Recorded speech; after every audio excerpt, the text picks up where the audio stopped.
Hola hermanos, welcome back. Today, we are talking about website hacking. I'm going to give you everything you need to know about how websites actually work and exactly where we break them. This video is for beginners, but even if you know a little bit about hacking, listen to me closely. We are not going to talk about old dead exploits. I am not going to show you that ancient SQL injection garbage from 10 years ago. Today, we are talking about real, modern, 2026 hacking techniques. You might ask, Joe, why are we making a video just about how websites work? Mira, look at me. Rule number 1 of hacking: you cannot break what you do not understand.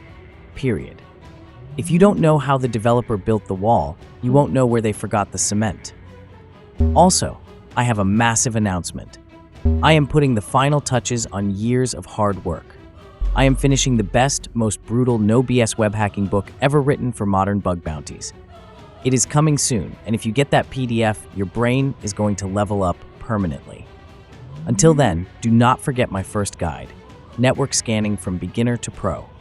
I have sent it to so many of you, and the community loves it. If you buy it and you don't learn nada, you get a full refund. It is time to join the community. Link is below. Okay, no more wasting time. Vamos, let's get started. Before I show you the exploits, you have to understand the web architecture. You have to learn every single piece of the website.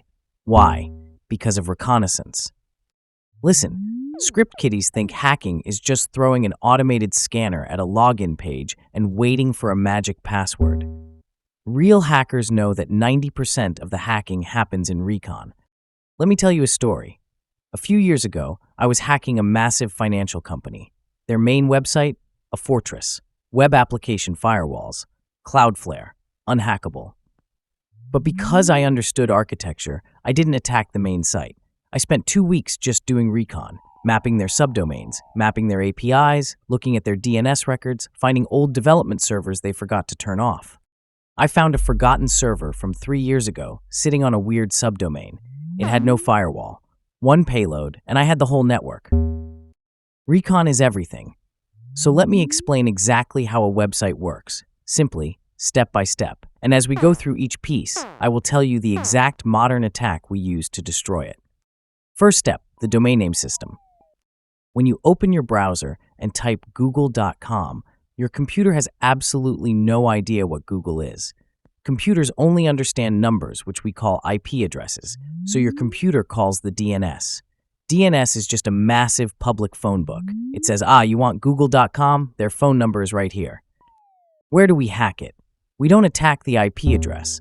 We attack the phone book itself using subdomain takeovers.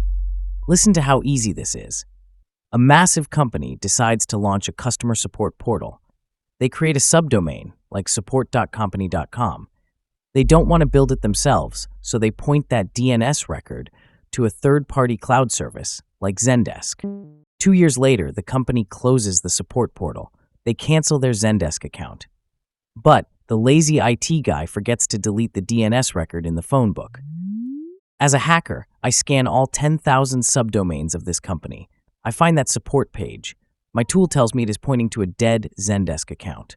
So what do? I go to Zendesk, I pay $10, I register a new account, and I claim that exact name for myself. Boom. I now completely control a trusted, verified subdomain of a billion-dollar company.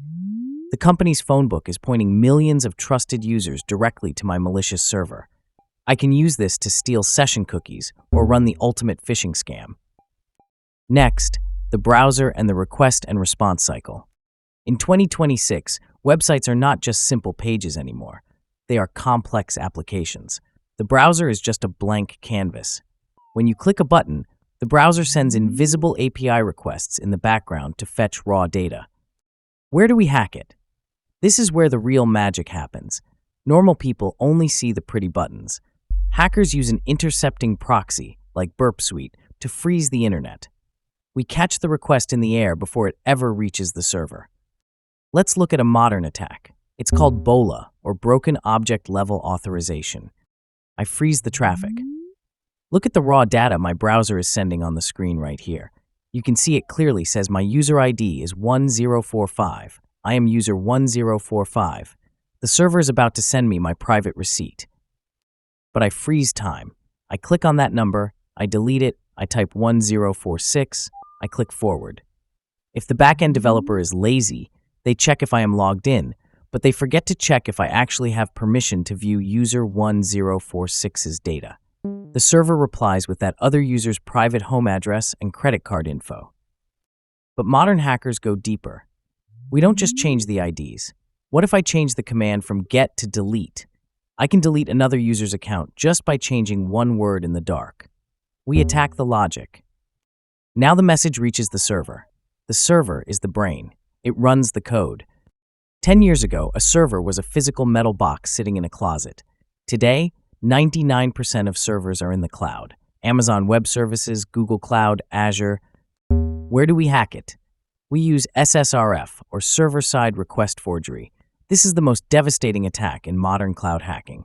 Imagine a website has a feature where you can type in a link to upload a profile picture.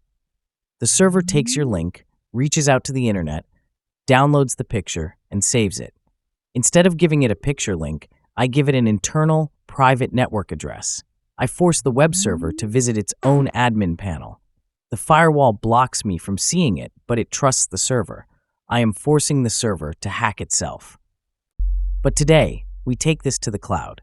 Amazon has a secret magic IP address built into every single cloud server.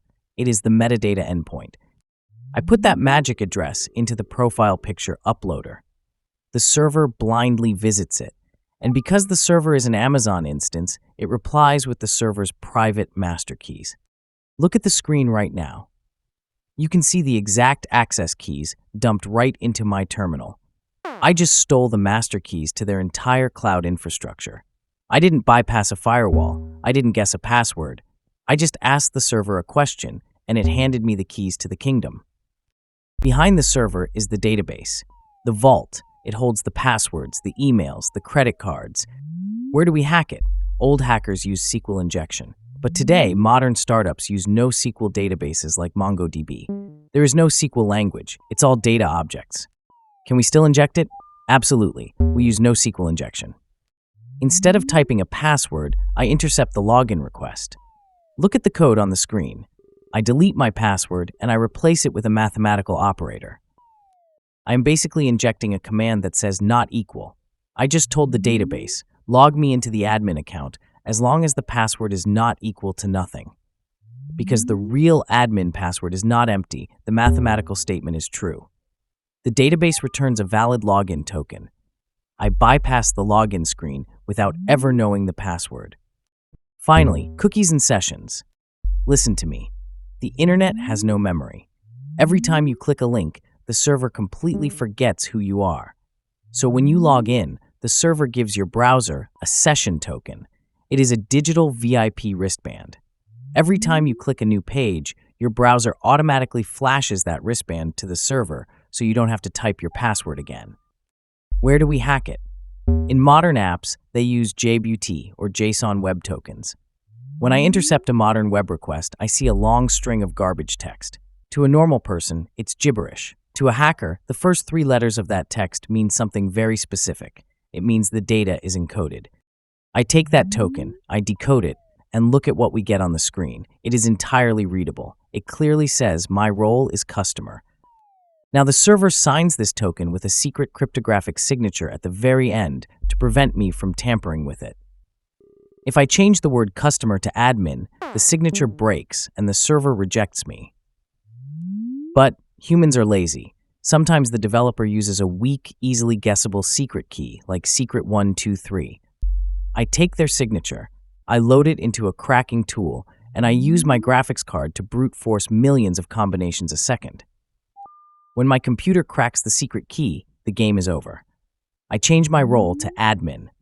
I use the cracked key to forge a perfectly valid, mathematically correct signature. I send the new token to the server. The server verifies the math, sees it matches, and grants me God mode access to the application. I just forged my own VIP wristband. Mira, look at all of this. DNS, API requests, cloud metadata, databases, sessions. A normal person just sees a web page loading. A normal person just sees a button.